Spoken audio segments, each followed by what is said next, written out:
Police দিবসে মানবিক উদ্যোগ, ৩ নবজাতকের পরিবারের পাশে রানীতলা থানার ভারপ্রাপ্ত আধিকারিক।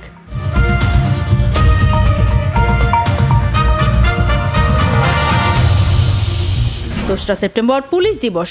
সারা রাজ্যে নানা কর্মসূচির মধ্যেই এক অনন্য নজির গড়লেন মুর্শিদাবাদের রানীতলা থানার ভারপ্রাপ্ত আধিকারিক অরিজিৎ ঘোষ। কিছুদিন আগেই রানীতলার সঙ্গীতা নামে এক গৃহবধূ একসঙ্গে ৩ সন্তানের জন্ম দেন। নতুন জীবনের আগমনে পরিবারে খুশির আমেজ ছড়ালেও মুহূর্তে নেমে আসে দুশ্চিন্তার ছায়া। দিন আনা দিন খাওয়া মধ্যবিত্ত সংসারে হঠাৎ ৩ নবজাতকের দায়িত্ব কাঁধে নেওয়া একেবারেই অপ্রস্তুত হয়ে পড়েন সঙ্গীতা ও তার স্বামী। এদিকে ঘটনা প্রকাশ্যে আসতে এগিয়ে আসেন থানার ভারপ্রাপ্ত আধিকারিক অরিজিৎ ঘোষ। তিনি প্রতিশ্রুতি দেন, পুলিশের দায়িত্ব শুধু আইন শৃঙ্খলা রক্ষায় নয়, মানুষের দুঃসময়ে পাশে দাঁড়ানো। সেই প্রতিশ্রুতি বাস্তব রূপ পেল পুলিশ দিবসের দিন। পরিবারটির হাতে ফুল, মিষ্টি, নতুন পোশাকের পাশাপাশি আর্থিক সহায়তা তুলে দেন তিনি। শুধু তাই নয়, নবজাতক ৩ শিশুর প্রতীক হিসেবে ৩টি চারা গাছও পরিবারের হাতে তুলে দেন। তার বার্তা, যেমন করে শিশুদের যত্ন নিয়ে বড় করা হবে, তেমনভাবেই যেন গাছগুলোকেও লালন করা হয়, যাতে একদিন তারা পরিণত হয় প্রকৃতির আশীর্বাদে। অরিজিৎ ঘোষ জানান, মানুষের পাশে দাঁড়ানোই পুলিশের প্রকৃত কর্তব্য।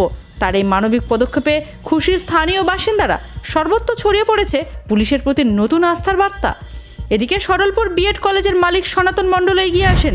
তিনি ঘোষণা করেন, ৩ নবজাতকের সারা জীবনের পড়াশোনার সম্পূর্ণ দায়িত্ব তিনি নেবেন। যতদিন বেঁচে থাকবেন, এই 3 শিশুর শিক্ষার ভার তিনি কাঁধে তুলে রাখবেন। স্থানীয় মানুষজন রানীতলা থানার ভারপ্রাপ্ত আধিকারিক অরিজিৎ ঘোষের এই উদ্যোগকে কুর্নিশ জানিয়েছেন। তাদের মতে, এ যেন সত্যিই পুলিশ দিবসে এক মানবিকতার দৃষ্টান্ত। মুর্শিদাবাদ থেকে ইব্রাহিম শেখের রিপোর্ট, কেবি নিউজ। সত্যের সাথে, সত্যের পাশে। সঙ্গে থাকুন কেবি নিউজে।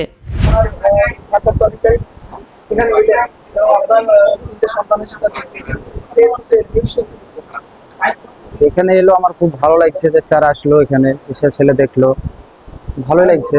আপনি সেদিন বলেছিলেন আমরা অসহায় ফ্যামিলি, আমাদের পাশে যেন কেউ দাঁড়ায়, সেই খবর ফার্স্ট টাইম করেছিল।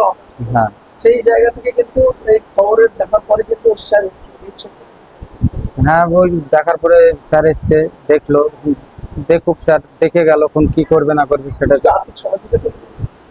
হ্যাঁ, সহযোগিতা করেছে, কিছু দিয়েছে স্যার। আর্থিক কেউ দেখতেছে না, আর কেউ আসেনি। যে আপনি একটি বাড়িতে 3টি শিশু হয়েছিল, সেই বাড়িতে পুলিশ দিবস উপলক্ষে কিছু আর্থিক সহযোগিতা করে দিলেন, এই বিষয়ে কি বলবেন? মেনলি সেটা একটা সম্পূর্ণ একটা পিছিয়ে পড়া একটা মধ্যবিত্ত ঘরে একটা 3টে সন্তান একসাথে জন্মগ্রহণ করা খুবই এটা দুর্লভ ব্যাপার। সেটা হয়েছে, সেটা তার যাতে সন্তানগুলো সুস্থ স্বাভাবিক থাকুক এবং ভালোভাবে বেঁচে থাকুক, বড় হোক তারা, সেই জন্য একটা ওদের পাশে থাকার একটা অঙ্গীকার দিয়ে এসেছি। পুলিশ দিবস হিসাবে আমাদের রানীতলা থানার পক্ষ থেকে মুর্শিদাবাদ থানা। খবরের সেরা ঠিকানা কেবি নিউজ। সত্যের সাথে, সত্যের পাশে। বাংলা খবর দেখতে চোখ রাখুন কেবি নিউজ চ্যানেলের পর্দায়।